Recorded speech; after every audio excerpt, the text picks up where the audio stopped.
Hi friends, இன்றைக்கி நான் பார்க்க போகிறேன்னு பார்த்தீங்கன்னா தேங்காய் எண்ணெய் காலி ஆகிடுச்சு. சேர்த்து வச்ச தேங்காய்லாம் வச்சு எண்ணெய் ப்ரிப்பேர் பண்ணிடலான்னு சொல்லிட்டு காலையிலே வேலை ஸ்டார்ட் பண்ணிட்டோம். ஹஸ்பண்ட் பார்த்தீங்கன்னா ஒரு தேங்காய் வெட்டி அதில் இருக்கிற தேங்காயெலாம் எடுத்துருந்தார். இதில் பார்த்தீங்கன்னா கொப்பரையும் இருக்கும், தேங்காயும் இருக்கும். கொப்பரையாக இருந்தால் சீக்கிரம் காஞ்சிரும், தேங்காவாக இருந்தால் ரொம்ப நாள் வெயிலில் காய வைக்கிற மாதிரி இருக்கும். தேங்காய் வெட்டியிருந்தார். நாங்கள் ஒரு தேங்காய் எடுத்து போட்டுருந்தோம். இந்த வேலையெல்லாம் முடிகிறதுக்கு 3 மணி நேரம் ஆயிடுச்சு.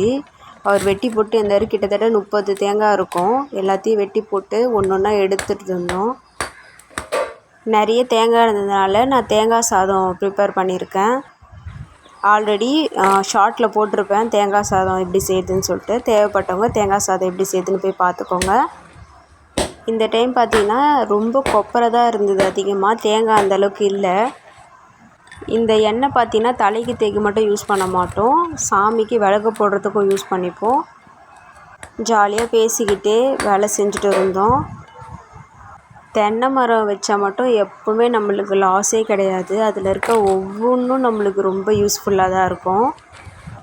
தேங்காய் சாப்பிட்லாம், இளநீ குடிக்கலாம். அதில் இருக்க இலையில பார்த்திங்கன்னா தொடப்பம் செஞ்சு வச்சுக்கலாம். இப்போ கூட இந்த மட்டைங்கள்லாம் வேஸ்ட் ஆகாது, அடுப்புக்கு யூஸ் பண்ணிக்கலாம், தண்ணி காய வைக்கிறதுக்கு யூஸ் பண்ணிக்கலாம்.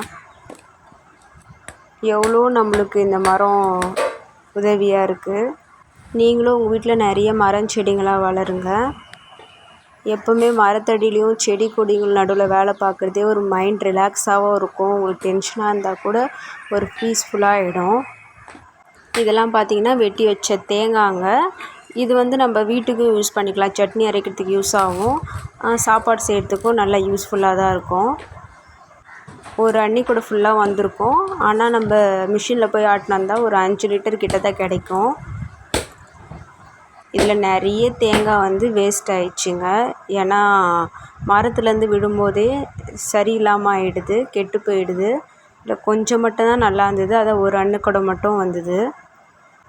அத்தையும் ஹஸ்பண்டும் கட் பண்ண ஆரம்பிச்சிட்டாங்க. இப்படி கட் பண்ணால் தான் வெயிலில் சீக்கிரமாக காய்ஞ்சி எண்ணெய்க்கு தயாராகும்.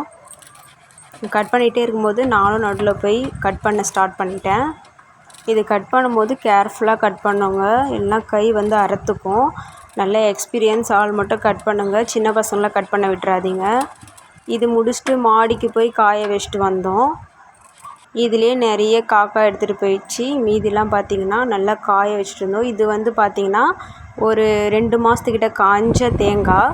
இது இப்போ நம்ம காய வைக்கிற தேங்காய். இது ரெண்டுமே தான் தனித்தனியாக தான் மிஷினில் அரைக்கணும். இந்த வீடியோ உங்களுக்கு பிடிச்சிருந்தால் லைக் பண்ணுங்கள், ஷேர் பண்ணுங்கள், சப்ஸ்கிரைப்